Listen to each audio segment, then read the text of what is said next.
Good morning, and thank you for coming here today to this historic custom house, surrounded by a city with an amazing history to cover this remarkable story. My name is Casey Durst, and I'm the Director of Field Operations for U.S. Customs and Border Protection.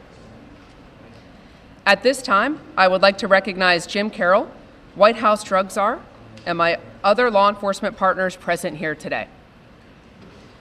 William McSwain, U.S. Attorney, Eastern District of Pennsylvania. Marlon Miller, Special Agent in Charge, Homeland Security Investigations, Philadelphia. Keith Smith, Rear Admiral, U.S. Coast Guard Commander, 5th Coast Guard District. And Richard Ross, Commissioner, Philadelphia Police Department. The men and women of CBP have been proudly protecting the American people and our borders for 230 years. And today marks a momentous accomplishment for the CBP team here in Philadelphia and highlights the importance of our critical Homeland Security mission. National security remains one of CBP's primary missions. We safeguard the nation's security by intercepting threats that arrive at our borders and at our ports of entry. We couldn't do this alone. We have forged strong partnerships with our federal, state, and local law enforcement colleagues. Today I can report that CBP has seized a historic amount of cocaine. In fact, the largest cocaine seizure in our 230-year history, with an estimated weight of over 17.5 tons and a street value of over $1 billion. Last Sunday night, a multi-agency team consisting of CBP Homeland Security Investigations and U.S. Coast Guard personnel boarded the MSC Guyane at Anchorage. The team detected anomalies in several containers and escorted the vessel to its berth in Philadelphia. Early Monday morning, an expanded team, to include our local law enforcement, boarded the vessel to continue the inspection. Fiber optic scopes, narcotic detector dogs, and a CBP X-ray scanning truck initially verified anomalies in 7 containers. Those 7 containers were transported to CBP's Central Examination Station, where the team discovered between 1,200 and 3,000 bricks packed in each container, where they field tested later for cocaine. By the time we completed inspecting those 7 containers, we seized about 15,000 bricks, weighing approximately 35,000 pounds. 35,000 pounds of cocaine is an incredible amount, and a street value of over $1 billion is hard to conceptualize. What you see here with us today is only a quarter of the total seizure. Laid end to end,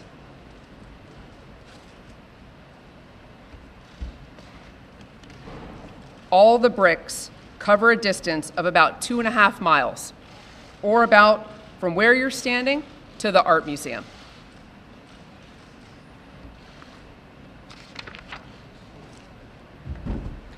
Really, it's just incredible. This is a tremendous accomplishment, and it's a testament to the unwavering commitment of CBP and our partner law enforcement agencies. I want to thank Homeland Security Investigations, U.S. Coast Guard Sector Delaware Bay, Coast Guard Investigative Service, Philadelphia Police Department, Delaware State Police, Pennsylvania State Police, Pennsylvania Office of the Attorney General, Bureau of Narcotics Investigation, and many more for their partnership during this historic event. We could not have done this without your support. CBP continues to inspect the vessel, and the investigation continues. CBP officers across the country vow vigilantly to stand watch at our borders and protect the American people and our way of life. Thank you. And now Marlon Miller will address you.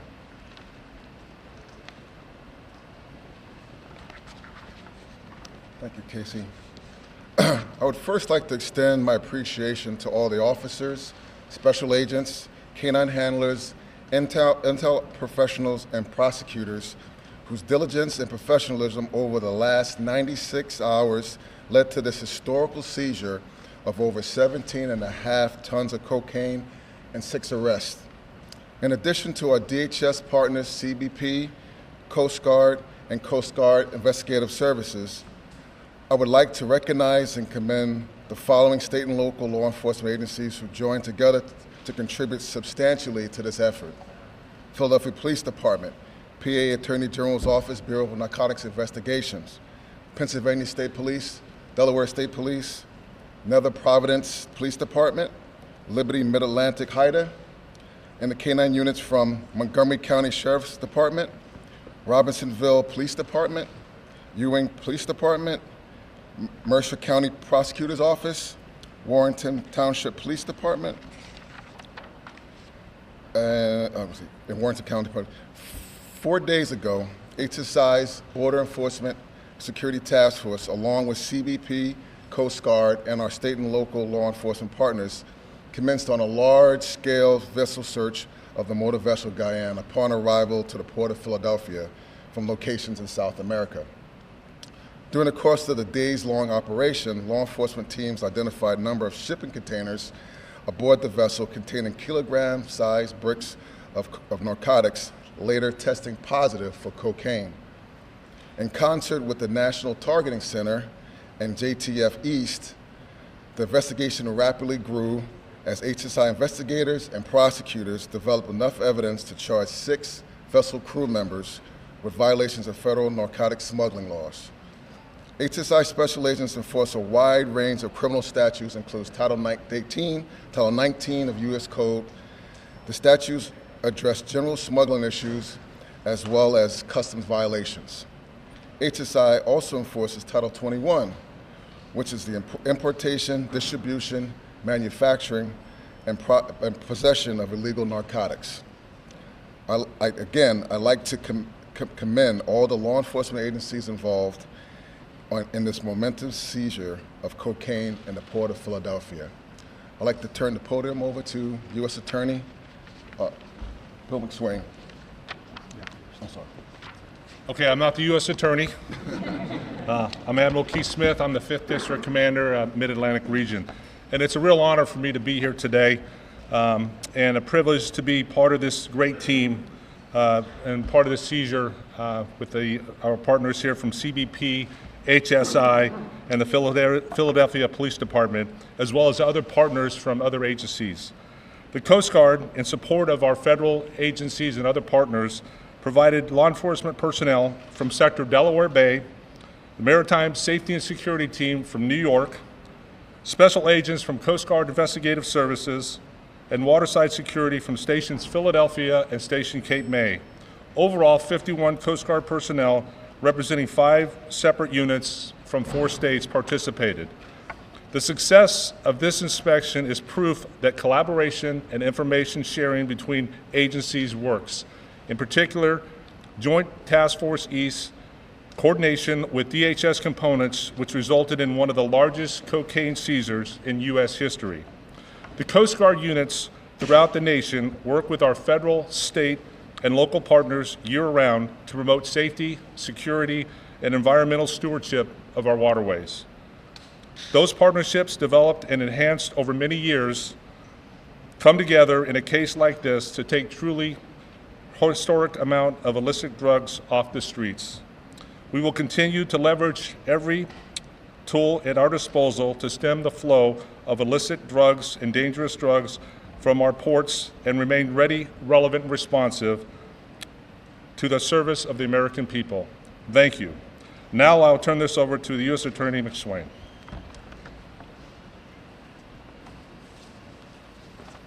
Thank you, Keith. Good morning. I'm Bill McSwain, the U.S. Attorney. Thank you for joining us here today. Our ports are critical assets of the United States, both for our continued security and for the growth of our economy. That's why law enforcement agents work tirelessly, often behind the scenes and out of the spotlight, to protect and defend these ports of entry. On June 17th, however, the spotlight hit Philadelphia when federal, state, and local law enforcement agents boarded the MSC Guyane and carried out this massive and stunning drug seizure, one of the largest in our nation's history. As you know, federal agents discovered and ultimately seized approximately 17 tons of cocaine, approximately 15,000 kilos with an approximate street value in excess of $1 billion. The ship arrived at the Packer Marine Terminal after making various stops in South America, Central America, and the Caribbean. The vessel itself, over 3 football fields in length, was filled to the brim with cargo destined for the United States and elsewhere, including Europe. In the following days, 6 defendants were arrested and charged. Now, those of you who have been to press conferences before where I've spoken know that I believe in transparency, and we try to share as much information with you and with the public as possible. However, I am limited in what I can say now at this early stage in the investigation. This is obviously a sensitive investigation. It's complex, it's large, but there is some information that I am able to share with you. As stated in court earlier this week, those 6 defendants who have been arrested are the following: Ivan Durasevich, Nenad Ilic, Alexander Kavaja, Bosko Markovic, Lauli Pulu, and Fonofave Tiasaga. Each defendant has been federally charged under 46 United States Code, Section 70503A1 and 70506B, with 1 count of knowingly and intentionally conspiring with each other and with others to possess more than 5 kilos of cocaine on board a vessel subject to the jurisdiction of our country, specifically the MSC Guyane. Each of these defendants faces a possible sentence of life in prison. The defendants appeared this week in the United States District Court for the Eastern District of Pennsylvania before United States Magistrate Judge Elizabeth T. Hay. During their initial appearances, the defendants were advised of their rights and were appointed attorneys to represent them in this country. Now, for your information, Durasevich is represented by Betsley Toplin at the Federal Defender's Office. Ilic is represented by Brian Zeiger. Kavaja is represented by Andrew Montroy. Markovic is represented by Ben Cooper. Pulu is represented by Todd Fiore. And Tiasaga is represented by Michael Huff.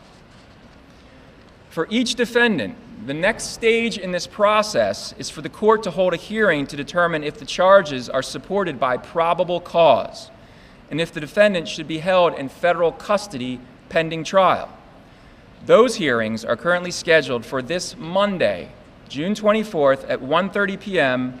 at the federal courthouse at 6th and Market Streets in Philadelphia. And my office has moved for detention against all 6 defendants pending trial. This investigation is ongoing.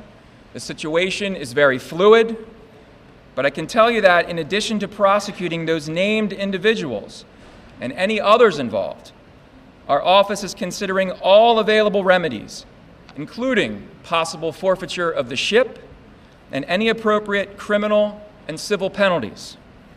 The vessel is operated under the flag of Liberia by MSC, which stands for Mediterranean Shipping Company, and MSC is a Swiss-based shipping line. It is one of the world's largest shipping lines in terms of containers. At this time, the Guyane is docked at the port and will remain there until further notice. It will not be cleared until Customs and Border Protection completes its inspections, which will take some time. A law enforcement undertaking of this magnitude takes extraordinary effort and, as you've heard, continuous coordination among agencies at every level of government. I want to thank our agency partners who were on the ground at the Packard terminal the same day that the ship arrived in port. And specifically, I want to thank and acknowledge the work of the United States Customs and Border Protection, U.S. Immigration and Customs Enforcement, Homeland Security Investigations, the United States Coast Guard, the Pennsylvania State Police, the Delaware State Police, and the Philadelphia Police Department. In particular, I want to thank the following individuals from those organizations for their extraordinary leadership and their commitment to partnering with my office. From the Coast Guard, Rear Admiral Keith Smith, commander of the 5th Coast Guard District, which covers the Mid-Atlantic region. From U.S. Customs and Border Protection, Casey Durst, Director of Field Operations in the Baltimore Field Office, as well as Joe Martella, the area port director. From Homeland Security Investigations, Special Agent in Charge Marlon Miller, and Assistant Special Agent in Charge Bill Walker. And from the Philadelphia Police Department, I want to thank Police Commissioner Richard Ross. And I have a few other things I want to say about Commissioner Ross right now. This has been a tough week for Richard Ross and for his department. It's easy to criticize, but it's hard to do the work that they do.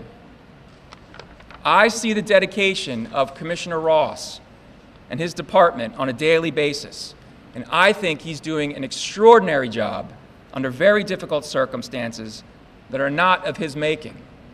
He is in many ways the glue that is holding together the department and in some ways holding this city together. And I want to publicly thank you for that, Commissioner.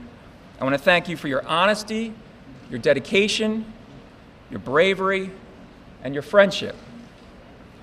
I also want to acknowledge and thank the dedicated prosecutors from my office who have literally been working around the clock with our law enforcement partners to identify those involved in this international drug smuggling operation.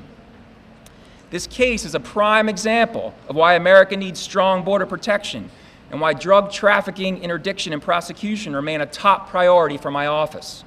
We must do everything we can to dismantle international drug trafficking organizations who destroy the lives of those who are addicted to drugs.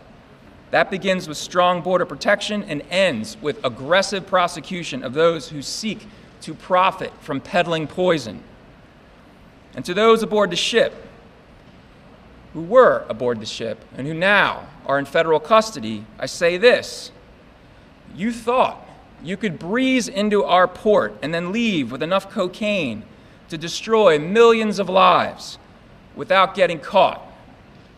You thought you were clever. You were wrong. You underestimated the city. You underestimated our law enforcement capabilities and our commitment to decimating the illegal and immoral drug trade. The United States protects and defends its borders and its people against all enemies, foreign and domestic. Again, I am indebted to the law enforcement personnel that stands with me this morning for their work on this case and their dedication to the rule of law. At this time, I would like to introduce James W. Carroll, Jr., the current director of the U.S. Office of National Drug Control Policy. He was appointed by the President in February 2018, nominated to be the permanent director in April 2018, confirmed by the Senate in January 2019, and sworn in by the Vice President on January 31st, 2019. Better known as our nation's drug czar, I am honored to introduce Jim Carroll.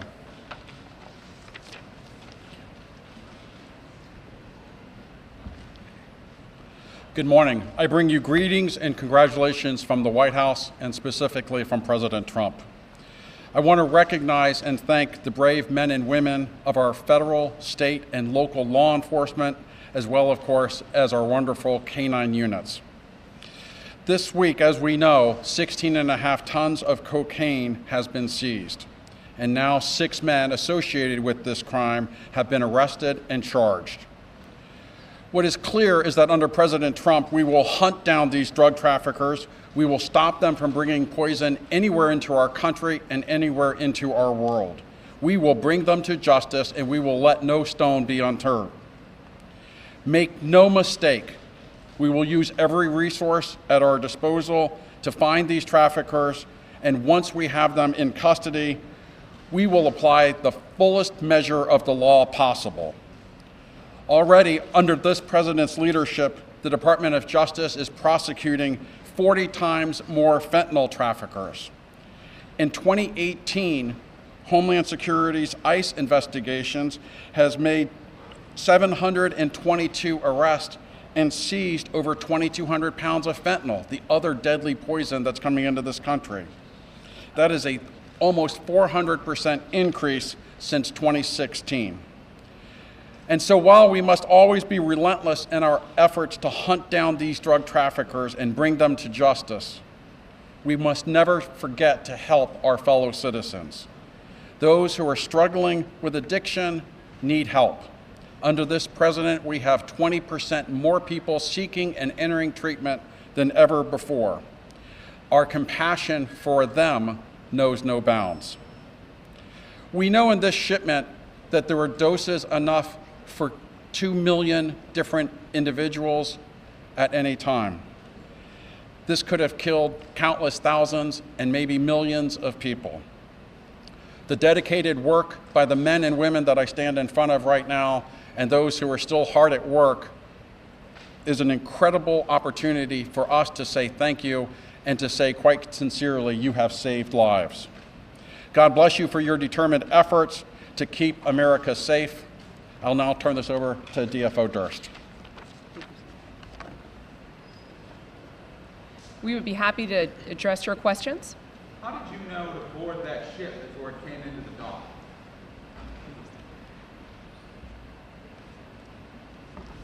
Working with our partners and other law enforcement agencies across the United States and down and overseas, we look at a lot of vessels coming to this area, and normally a lot of these vessels have information of containerized shipment smuggling.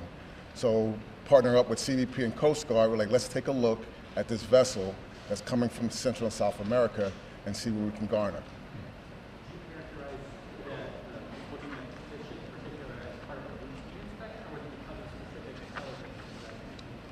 We work on both things, the routine inspection as well as information.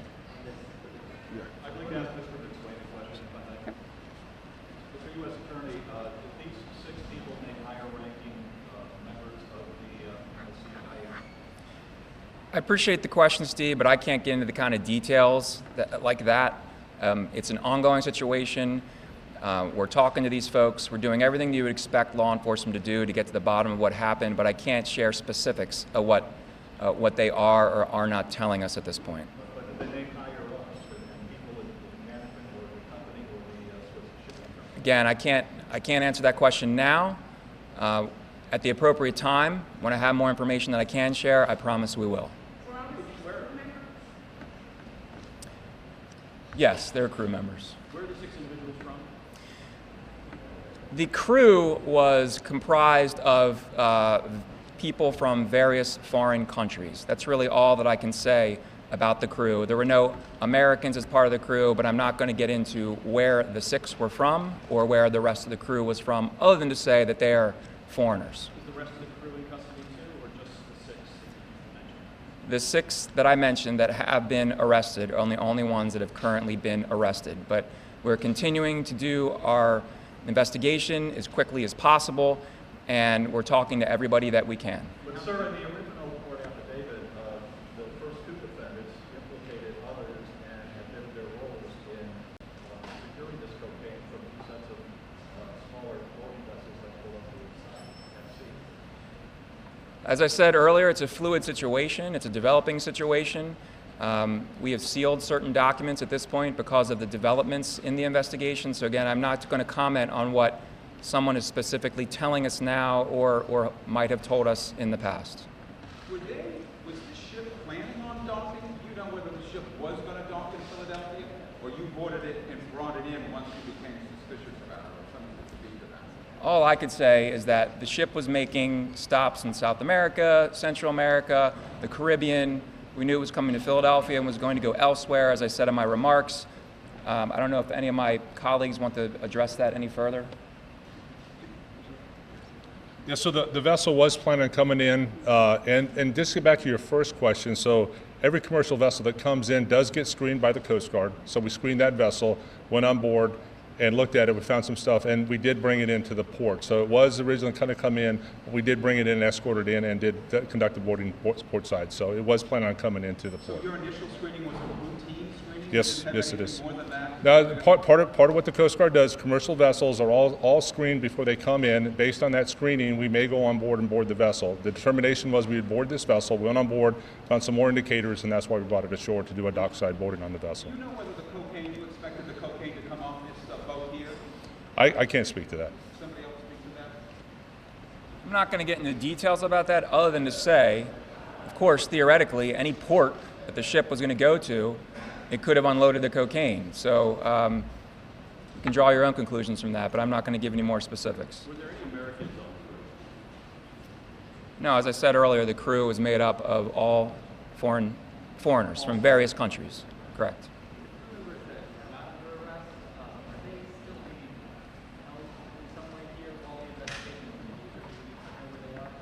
They're available. The ship, as I said, isn't going anywhere for a while. CBP is still doing a lot of work, continuing the things that they have to do.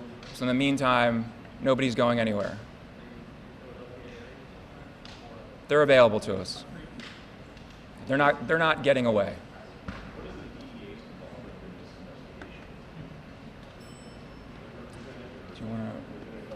You see the law enforcement partners that are involved in this investigation. So DEA is not taking a lead role. This is appropriate because of the location for CBP and HSI to work together.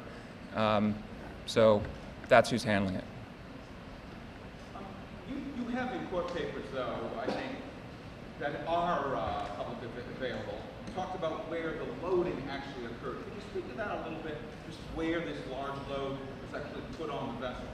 I'm sorry, Jeff, I can't get into those details because, again, it's ongoing, it's fluid, and we will share information when we can. And normally at this early stage in investigation, we wouldn't even be having a press conference. There aren't even any indictments yet.